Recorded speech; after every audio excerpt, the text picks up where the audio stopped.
కాకినాడలో 15 రోజులు క్లాసెస్. 15 రోజులు క్లాసులు విన్న తర్వాత మళ్ళీ స్వామీజీ దగ్గరికి వెళ్ళాను. ముందు వెళ్ళాను, మధ్యలో కూడా కలుస్తున్నాం. క్లాసులు బాగా వింటున్నావా? వింటున్నాను సార్, వింటున్నాను సార్. ఒకటొకటి అడగడం, వారు చెప్పడం, నువ్వు ఇట్లా చెయ్యి అట్లా చెయ్యి అని చెప్పడం, నేను ఏమేమి వింటున్నానో మళ్ళీ దాన్ని చెప్పడం, ఇవన్నీ చెప్పాను. స్వామీజీ నేను మాండుక్య ఉపనిషత్తును తమరి దగ్గర నుండి నేను శ్రవణం చేస్తున్నాను స్వామీజీ, డౌన్లోడ్ చేసుకున్నాను. చాలా మంచిది, మంచి పని చేస్తాను. మీ దగ్గర బుక్ ఉందా మంది అని అడిగారు. మాండుక్య ఉపనిషత్తు బుక్ ఉందా మంది అన్నాడు. స్వామీజీ బుక్ నా దగ్గర లేదు, సిద్ధాశ్రమం వాళ్ళది బుక్ ఉంది నా దగ్గర. కానీ నేనేం చెప్పానంటే, స్వామీజీ బుక్ ఉంది స్వామీజీ అని చెప్పాను, కానీ తమరి బుక్ అని నేను చెప్పాల, బుక్ ఉంది అని చెప్పాను. సరే, అప్పుడు స్వామీజీ అన్నారు, మనం చెప్పిండే బుక్ పెట్టుకొని నేను చెప్పిండేదాన్ని శ్రవణం చెయ్యి అమ్మా. అట్లా ఒకటొకటి శ్రవణం చేయడం, డౌట్ వస్తే అడగడం, చెప్పడం, ఇలా జరిగేది. మళ్ళీ క్లాసులకు వెళ్ళడం, ఏమన్నా డౌట్ ఉంటే అడుగుతున్నాడు. నేను ఇది మాత్రం విడిచిపెట్టా, ఏది సన్యాసం అనేది మాత్రం విడిచిపెట్టా. శ్రవణం చేస్తున్నావుగా, చేస్తున్నాం పలాంది శ్రవణం చేయి, అదే తర్వాత మళ్ళీ స్వామీజీ మీరు చెప్పింది శ్రవణం చేస్తాను, నెక్స్ట్ ఇంకోటి చెయ్యి, నీకేమైనా డౌట్ ఉన్నాయా, డౌట్ అడిగి దాన్ని చెప్తాను. అన్నీ చెప్తూ వచ్చిన తర్వాత ఇప్పుడేమవుతుంది, నా మనస్సుకే ఒక నిర్ణయం వచ్చింది. ఏమని నిర్ణయం వచ్చింది? ఈ ప్రపంచంలో ఉండేటివన్నీ కూడా అసలు వీటితో పని లేదు, అవసరం లేదు, దీనివల్ల ప్రయోజనము నాకు లేదు అనే నిర్ణయానికి నేను వచ్చేటంత వరకు తీసుకొచ్చాను. ఆ తర్వాత కూడా సన్యాసం అంటే చెయ్యి, ఉద్యోగం చెయ్యి, ఇట్లాగే చెప్పారు. సరే, మన లాస్ట్కు డైలామాలో పడి సరే మళ్ళీ ఏదో చెప్పి మళ్ళీ స్వామీజీ అంగీకరించారు. సరే, అంగీకరించిన తర్వాత సన్యాసం ఇచ్చారని అనుకోండి. అంటే ఇప్పుడు నా భావన దృఢమైన తర్వాత ఇచ్చారా, లేకపోతే ఊరికే ఇచ్చేసారా?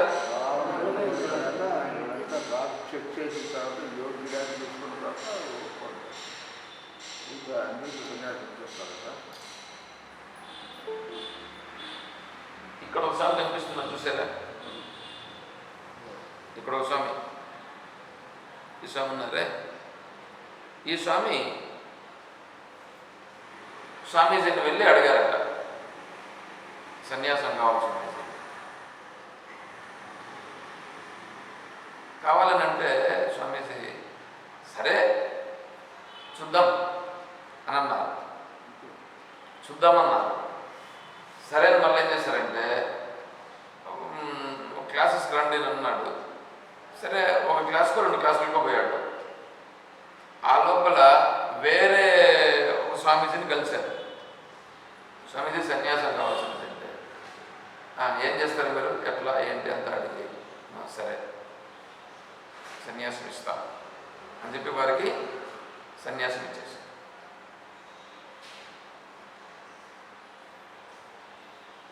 సన్యాసం. మన స్వామి ఇచ్చారా? స్వామి ఇవ్వలా. ఇప్పుడు మా సన్యాస దీక్షప్పుడు ఈ సాయిరాం స్వామి ఉన్నారు కదా, వారిని రమ్మని చెప్పి పిలిచారు. చెప్తే వారు వచ్చారు. అంటే అక్కడ హైదరాబాద్లో క్లాసెస్కి అటెండ్ అయినారు, అందువల్ల అక్కడ చెప్తే వాళ్ళు వచ్చారు. వచ్చిన తర్వాత సన్యాసం అంటే ఏంటి అనేది వారికి తెలిసి వారు మళ్ళీ చెప్పారన్నమాట, నేను ఇంకా స్వామీజీ దగ్గర క్లాసెస్ వింటాను, ఇక్కడి నుంచి నేను ఇంక బయట పోను అని చెప్పి స్వామీజీ క్లాసెస్కి ఇప్పుడు పోతున్నాను హైదరాబాద్లో. ఫస్ట్లో వెళ్ళి స్వామీజీని అడిగారు, క్లాసెస్కి రావని అన్నాడు కదా, క్లాస్కి రావచ్చు కదా. సన్యాసం తీసుకోవాలని వేరే దగ్గరికి పోయి స్వామి ఇప్పుడే కాదు అని చెప్తే వేరే దగ్గరికి తీసుకున్నారు. తీసుకుంటే ఏమైంది? ఎందుకు తీసుకున్నాడో సన్యాసం ఏమంటే ఏమన్నా అర్థమైందా? సన్యాసి అవునా కదా? సన్యాసి ఏమండి? సన్యాసి ముందుగా సరే. నేను ఇప్పుడు ఇక్కడ దీంట్లో మీకు చెప్పదలుచుకున్నది ఏంటంటే, ప్రపంచంతో నాకు ఏమనే మాత్రము ప్రయోజనము లేదు, ఈ శరీరంతో కూడా నాకు ఏమనే మాత్రము ప్రయోజనము లేదు అని ఉన్నాడు అనుకోండి. ఒకడు అని ఉన్నాడు, అతనికి శరీరముతో కానీ ఇంకా బయట ఉండేవాడితో కానీ ఏమైనా ప్రయోజనం ఉందా? అతను దేనికోసమైనా ప్రయత్నం చేస్తాడా? ఏదైనా కావాలని కోరుకుంటాడా? బాగా అర్థమవుతుందా? ఏదైనా కావాలని మనసులో ఉందా? ఏది కావాలని కానీ కొని భగవంతుడు ఎవరో ఉన్నాడు, భగవంతుడు కావాలని ఉందా? ఇతనికి నేను చెప్తున్నానే, అతనికి ఎందుకంటే అతను అక్కడ తెలుసుకుంటాడుగా గురువు గారి దగ్గర భగవంతుడు ఎవరో, ఆ ఆత్మస్వరూపమే నేను అనేటువంటి స్థితి తెలుసుకున్నాడు. ఇంకా అక్కడికి అయిపోయింది. అలా తెలుసుకుంటేనే ఇవన్నీ పోతాయి.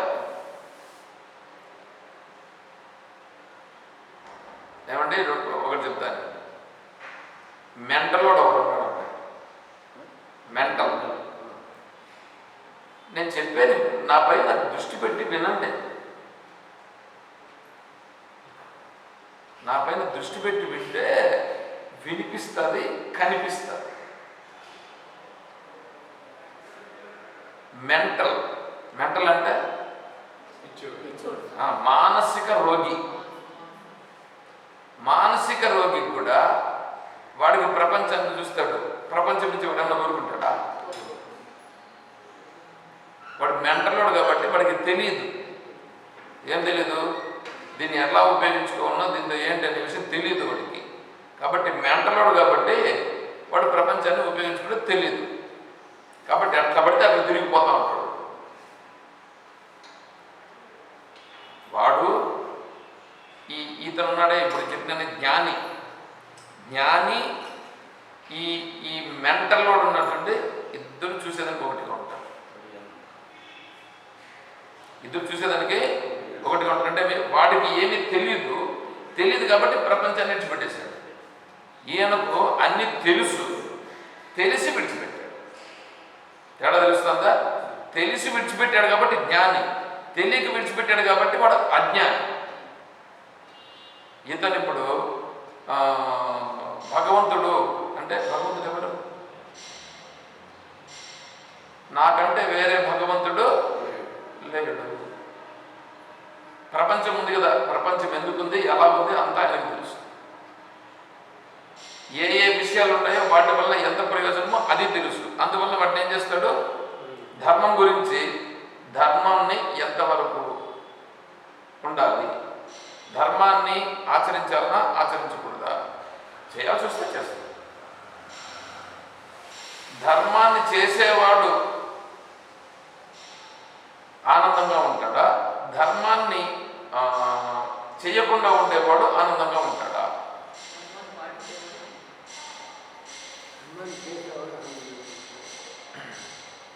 ధర్మాన్ని చేసేవాడంటే ఉదాహరణకి లంచం తీసుకోడు, లంచమే తీసుకోలేదు, వాడు ధర్మంగా ఉన్నాడు, వాడు ఆనందంగా శాంతిగా ఉంటాడా? లంచం తీసుకుంటా ఉన్నాడు,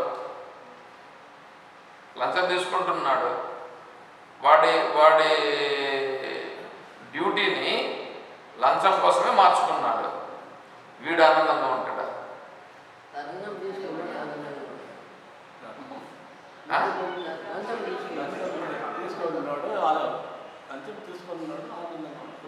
తీసుకుంటా ఉండేవాడు లోకంలో బాగుంటాడండి, బాగుంటాడు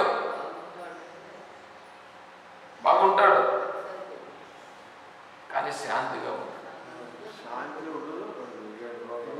శాంతి ఉండదు. పోనీ ధర్మంగా ఉన్నాడు అనుకో, వాడు శాంతిగా ఉంటాడా?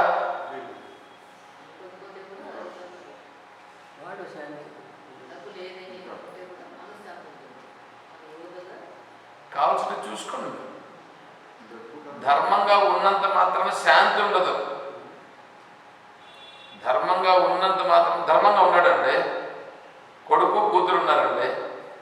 కొడుకు కూతుర్ని వాళ్ళు ఏదో ఇంజనీరింగ్ చదవాలని ఒకడు అనుకుంటాడు, డాక్టర్ కోర్స్ చేయాలని ఒకడు అనుకుంటాడండి. డాక్టర్ కోర్స్ ఇంజనీరింగ్ కోర్స్ చేయాలంటే డబ్బులు కావాలి వద్దా? ఈయన దగ్గర ధర్మంగా ఉన్నాడు, వీడి దగ్గర డబ్బులు ఎవడున్నాయి?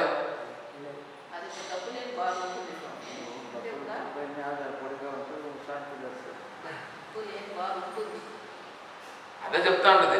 బాధ ఉంది అంటే బాధ ఉంది, బాధపడతాడు. ఎందుకు బాధపడతాడు? సరిపోని ధర్మంగా ఉన్నాడు అనుకోండి, పైన పైన వేరే వాళ్ళ నుంచి ఒత్తిడి ఉంటుందా ఉండదా?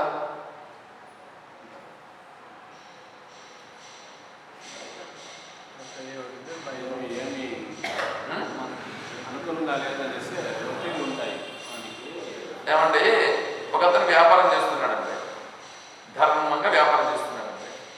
ధర్మంగా వ్యాపారం చేస్తూ ఏదో సంపాదించుకొని ఒకడేదో కొద్దిగా బాగానే ఉంటే పక్కలో ఉండే వాళ్ళు ఏం చేస్తారు తెలుసా? వీడిని ఎలా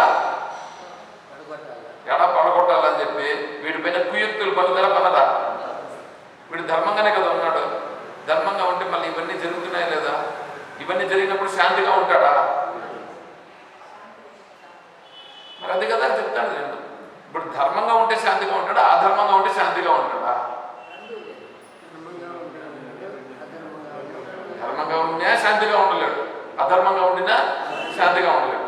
సరే, డబ్బులు సంపాదిస్తే శాంతిగా ఉంటాడా, డబ్బులు సంపాదించకపోతే శాంతిగా ఉంటాడా?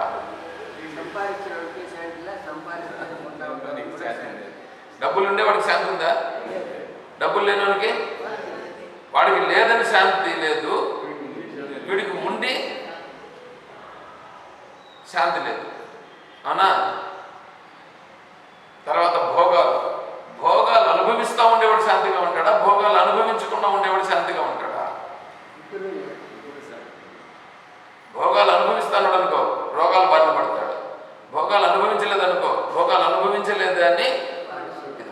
అంటే ధర్మ అర్థ కామ మూడు వచ్చేసినాయా?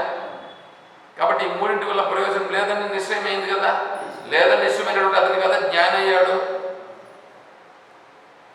అర్థమవుతుందా? అతను ఇప్పుడు ఏమి కర్మ చేయాల్సిన పని లేదు.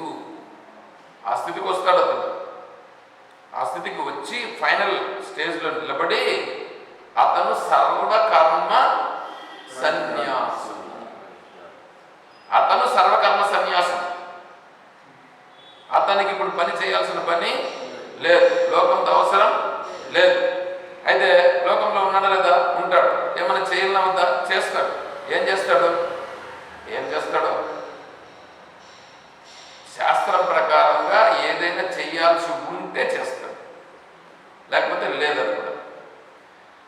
శాస్త్రం ప్రకారం ఏమైనా చేయాల్సి ఉంటే, మాట్లాడాల్సి ఉంటే కూడా శాస్త్రం ప్రకారంగా మాట్లాడతాడు, లేకపోతే లేదు.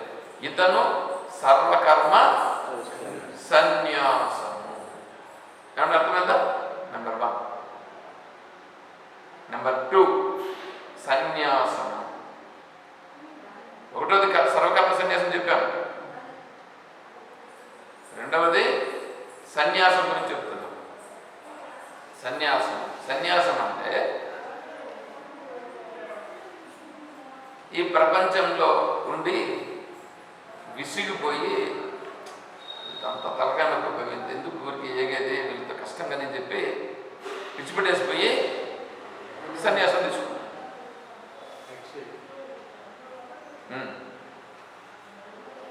వెక్సైట్కి సన్యాసం తీసుకున్నాడు. అతనికి మనస్సులో విషయాలపైన, ధర్మ అర్థ కామాలపైన పోయిందా? ఈ స్టేజ్కి వచ్చాడా? జ్ఞానస్థితికి వచ్చాడా? జ్ఞానస్థితికి రాలా. అతను సన్యాసం తీసుకున్నాడు. చూసేదానికి ఎట్లా ఉన్నాడు?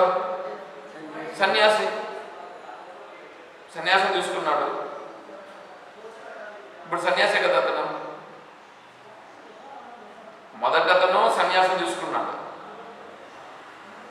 అతను జ్ఞాని. రెండవ అతను సన్యాసం తీసుకున్నాడు. ఇతను సన్యాసం తీసుకున్నాడు కానీ ఇతను చేసే పనులన్నీ ఎట్లా ఉంటాయి?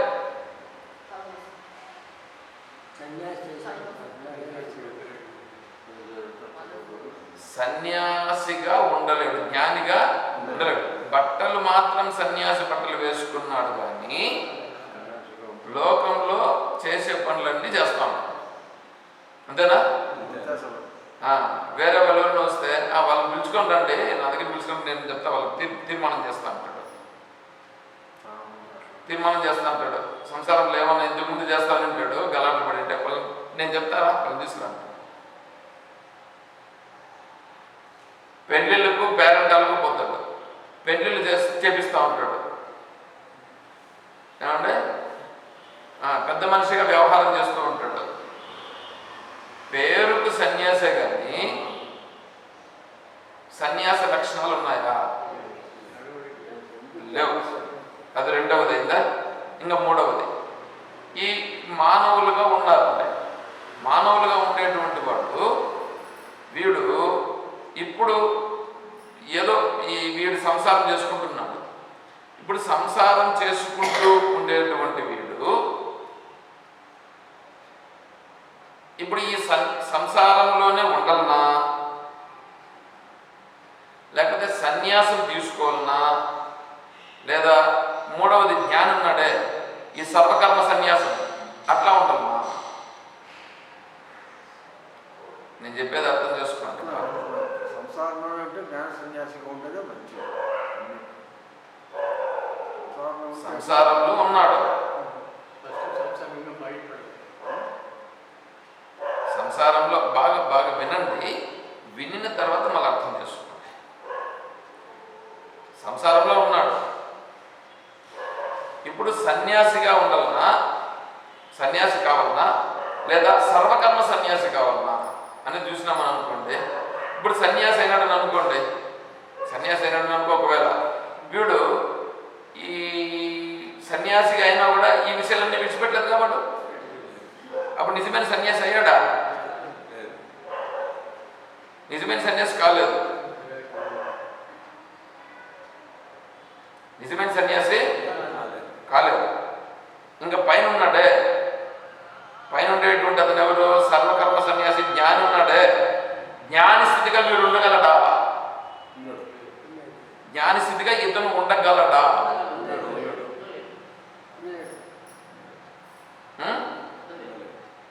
జ్ఞానిగా ఉండగలడా? ఎందుకు? జ్ఞానికి ఏంటి? జ్ఞానికి ధర్మార్థ కామాల గురించి తెలిసిపోయిందిగా. ధర్మార్థ కామాల గురించి తెలిసిపోయింది కాబట్టి వాడితో అవసరం ఏమైనా ఉందా? అతనికి లేదు. ఇప్పుడు ఇతను సంసారిగానే ఉండాలన్నా, లేకుంటే సంసారిగా ఉండేదాని వల్ల దుఃఖపడుతున్నాడు లేదా?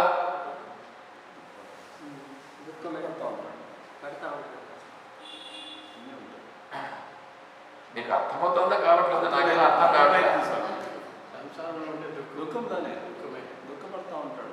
నేనైతే మీకు అర్థమయ్యేట్టుగా చెప్తున్నాను అనుకుంటున్నాను. ఎందుకంటే మీరు కన్నా దాన్ని చెప్తే నేను ఇంకా కొద్దిగా అర్థమయ్యేట్టుగా కావాల్సింది నేను చెప్పగలుగుతా. ఇప్పుడు సంసారంలో ఉండేటువంటి వాడు నేను జ్ఞానిని అనుకున్నాడు అనుకోండి, జ్ఞానిగా ఉండగలడా? జ్ఞానిగా ఉండలేడు. ఒకటి పోనీ అది పోయింది. పోనీ సన్యాసం తీసుకొని సన్యాసిలాగా ఉందాం అనుకున్నాడు అనుకోండి, సన్యాసిలాగా ఉంటే సరిపోతుందా?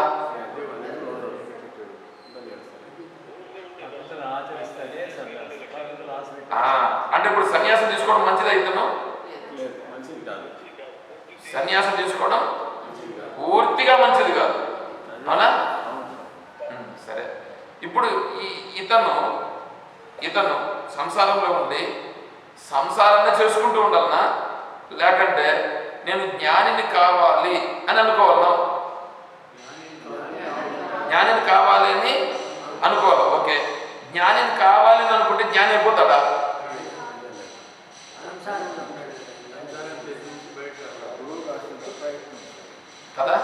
ఇప్పుడు ఏం చేయాలా? వీడు ఇప్పుడు ఏం చేయాలంటే ఇప్పుడు ఇప్పుడు ఇప్పుడు నేను ప్రశ్న అడుగుతాను, చెప్పండి. ఇప్పుడు వీడు సంసారంలోనే ఉండిపోవాలనా, లేదా ఈ సన్యాసం తీసుకోవాలనా, లేదా సర్వకర్మ సన్యాసం అయినటువంటి జ్ఞానిలాగా ఉండాలనా? ఎలా ఉంటే వీడు మంచిది? గురువుని ఆశ్రయించి సన్యాసి గురువుని ఆశ్రయించి సన్యాసం గురువుని ఆశ్రయించి సన్యాసం తీసుకోవాలనా? ఉండండి నేను ఒకరిని అడుగుతా, చెప్పండి. జ్ఞానం విద్యుత్ మీరు జ్ఞాని నువ్వు నన్ను నిలుపప్ప జ్ఞానిలాగా ఉండాలి, కానీ జ్ఞాని కాగలడా? జ్ఞానిలాగా ఉండాలా? ఓకే, మీరు మీరు చెప్తున్నారు కదా పద్మమ్మ గారు, జ్ఞానిలాగా ఉండాలా లక్ష్యం, అంతే కదా? లక్ష్యం జ్ఞానిలాగా ఉండాలా, కానీ జ్ఞానిలాగా ఉండగలడా? ఉండలేడు. ఓకే, జ్ఞానిలాగా ఉండాల్సిందే, కరెక్ట్, నేను ఒప్పుకుంటున్నా. మీరమ్మ గారు మీకేమనిపిస్తుంది? అమ్మ నువ్వు చెప్పండి, మీరు చెప్పండి. అంతే, అది చాలు. కష్టం, కానీ జ్ఞానిలాగా జ్ఞాని కావాలన్నా వద్దా? ఉండనిలేమ్మా. ఇప్పుడు ఏమి కావాలి? వాడు జ్ఞాని కావాలన్నా వద్దా? చాలు చాలు, అంతే చాలు. ఇప్పుడు మీరు చెప్పండి.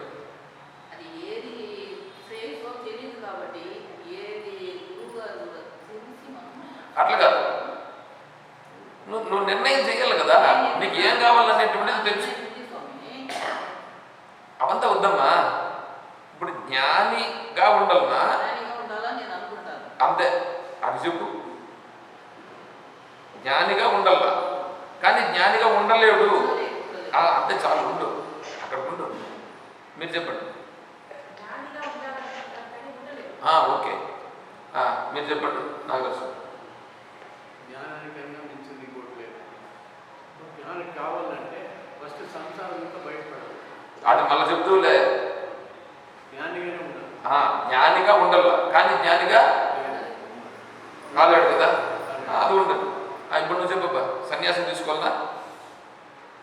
జ్ఞానమే సార్ ఇంపార్టెంట్. జ్ఞానం ఉంటే సన్యాసం తర్వాత ఆ మాటకు రా. కానీ అప్పుడేమన్నావు?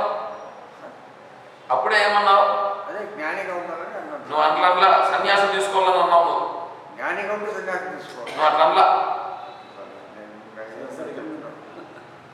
జ్ఞానిగా ఉండి నువ్వు ఈయన మధ్యవర్తి అయ్యా, ఆయనకు నాకు ఈయన ఒక పెద్ద మధ్యవర్తి అయినా.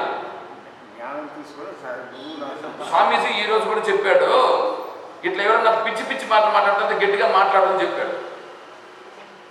ఏమి ములా చచ్చిపోడు చూడొద్దాను అన్నాడు స్వామీజీ, చెప్పారండి. నాకేం అభ్యంతరం లేదు. పిచ్చి పిచ్చి పనులు చేస్తుంటారు, ఆ పిచ్చి పిచ్చి పనులు చేసే వాళ్ళని గట్టిగా అరవచ్చు. అడిగినప్పుడు వాళ్ళు నువ్వేంటి నాకు మధ్యవర్తి, ఆయనతో నాకేమైనా నిన్ను మధ్యవర్తిగా పెట్టమని తిన్నాను నేను ఏమన్నా? నువ్వు ఎట్లా మాట్లాడతావు? దీనిపైన ఒక కథ చెప్తున్నా. మధ్యలో వచ్చి దూరిన దానికి వాడు శాపం ఇచ్చినారు. నీకు ఇంతకుముందే ఒకసారి చెప్పా, స్వామీజీ చంద్రశేఖర స్వామి చెప్తా అంటే నువ్వు మధ్యలో తండ్రి ఏదో చెప్తా ఉంటే 1-2 సార్లు చెప్పినా. ఇంకొకసారి చెప్పినా అనుకో, నేను సైలెంట్ అయిపోతా. ఇంకా నీతో సరే నీ ఇష్టం అని చెప్పి నేను సైలెంట్ అయిపోతా. 3వసారి నీకు నేను చెప్తున్నాను, మార్చుకో పద్ధతి, సరేనా? ఒక్కొక్కరిని ఎందుకు అడుగుతున్నా నేను? వీరు సన్యాసం అనే దానికి నేను చెప్తున్నా. సన్యాసం అన్నప్పుడు సన్యాసం అంటే సరిపోతుందా? జ్ఞాని కావాలా. జ్ఞాని కావడం కోసం మళ్ళీ మీద అది వస్తుంది. అర్థమవుతుందా? ఇప్పుడు నీది చెప్పు, నీ అభిప్రాయం నువ్వు చెప్పు. ఇది నిన్ను అడిగినప్పుడు నువ్వు చెప్పాలి. మధ్యలో మధ్యవర్తిత్వం చేసినావని అనుకో, అది నీ స్వభావం, మార్చుకో. మీరు చెప్పండి సార్. సంసారంలో ఉన్నవాడు ఏది కాలేదు, జ్ఞాని కాలేదు, సన్యాసి ఇప్పుడు వాడు ఏమి కాక నీకు అట్లాగే గడిపేయాలి నా జీవితం. సంసారంలోనే పోవాల్సిందే అంతే. వాడేమి జ్ఞాని కావాల్సిన పని లేదు. సరే మీరేమనుకుంటారు సార్? అతను నిర్ణయం తీసుకోవాలి, ఆ. ఏది కావాలా ఏది వద్దు అనేసి. నిర్ణయం తీసుకుంటే సన్యాసి అయ్యేకి అవుతుంది, నిర్ణయం తీసుకోకుండా పోతే అయ్యేది. చాలు చాలు. ఇప్పుడు నేను జ్ఞానిని కావాలి, అది నేను జ్ఞానిని కావాలి. నేను జ్ఞానిని కావాలంటే ఇప్పుడు నేనేం చేయాలి? ఇప్పుడు మళ్ళీ రెండో ప్రశ్న అర్థమవుతుందంటే, నేను జ్ఞానిని కావాలి అని అనుకోవాలిగా. ఇప్పుడు ఫస్ట్ నేను జ్ఞానిని కావాలి అని మొదట వీడు నిర్ణయానికి రావాలి. జ్ఞాని కావడం అంటే సర్వకర్మ సన్యాసం స్థాయికి పోవాలి. నేను సర్వకర్మ సన్యాస స్థాయిలో నేను లేను. అట్లాగని ఇప్పుడు సన్యాసం తీసుకున్నాం అనుకో, సన్యాసం తీసుకుంటే ప్రయోజనం ఉందా? సన్యాసం తీసుకుంటే ప్రయోజనం లేదు. ఇప్పుడు సన్యాసం తీసుకోకుండానే నేనేం చేయాలంటే జ్ఞానమును సంపాదించుకోవాలి. అవునా? జ్ఞానమును సంపాదించుకుంటా అంటే సర్వకర్మ సన్యాస స్థితి అయినటువంటి ఏ జ్ఞాని ఉన్నాడో అటువంటి జ్ఞాని లాగా నేను ఇక్కడ ఈ కర్మ చేస్తూనే ఈ కర్మలో నుంచి నేను బయటపడేటువంటి ఆత్మజ్ఞానమును నేను సంపాదించుకోవాలి. అంటే దీన్ని ఏం చేయాలి? దీన్ని కొద్ది కొద్దిగా విడిచిపెడుతూ ఈ జ్ఞానమును సంపాదించుకోవడం అనేటువంటిది ఇక్కడ ప్రాక్టీస్ చేయాలి. ఎక్కడ? సంసారములోనే ప్రాక్టీస్ చేయాలి. ఏమి ఆ ప్రాక్టీస్?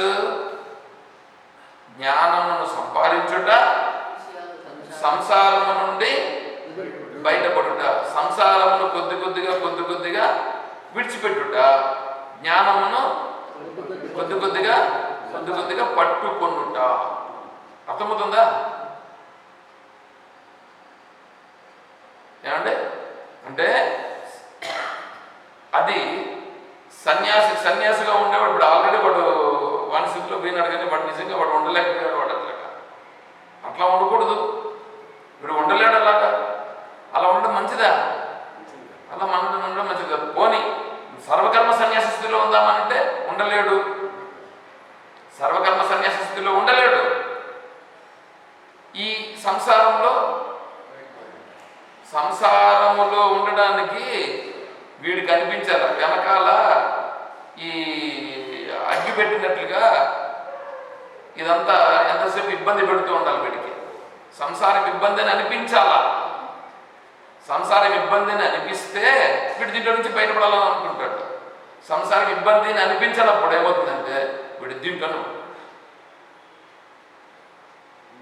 కాబట్టి వివేకవంతుడైనటువంటి వాడు ఇక్కడ వేదాంతం దగ్గరికి వచ్చారు. మీరు ఇక్కడ వేదాంతం వింటున్నారు, కానీ వేదాంతం చెప్పేటువంటి గురువు యొక్క శిష్యుని దగ్గర ఉన్నారు, కానీ లోకంలో ఉండేటువంటి లోక విషయాలు చెప్పేటువంటి వాడి దగ్గర లేరు. మీరు నన్ను కోసినా నేను లోక విషయాలు చెప్పను. నేను అందుకే మా నిర్ణయం కూడా చెప్పాను. నా నిర్ణయం కూడా నేను చెప్పాను. మీరు అనేక జన్మలలో చేసుకున్నటువంటి పుణ్య సంస్కారం వలన నన్ను మీరు పొందగలిగారు. నేనైతే గ్యారంటీగా చెప్తున్నా. ఎందుకంటే నేను ఇంకొక జాగాను కూడా ఎంచుకొని ఉండొచ్చు, కానీ నా పూర్వ సంస్కారంలో ఇక్కడ ఉండాలని ఉన్నది, ప్లస్ మీ యొక్క సంస్కారంలో కూడా ఇవన్నీ వినాలని ఉన్నది. మీకు వేరే వాళ్ళు ఎవ్వరు చెప్పరు. మీరు ఎవరి దగ్గరికైనా వెళ్ళండి కావాలని అనుకుంటే. ఊర్లో వాళ్ళు కాదయ్యా.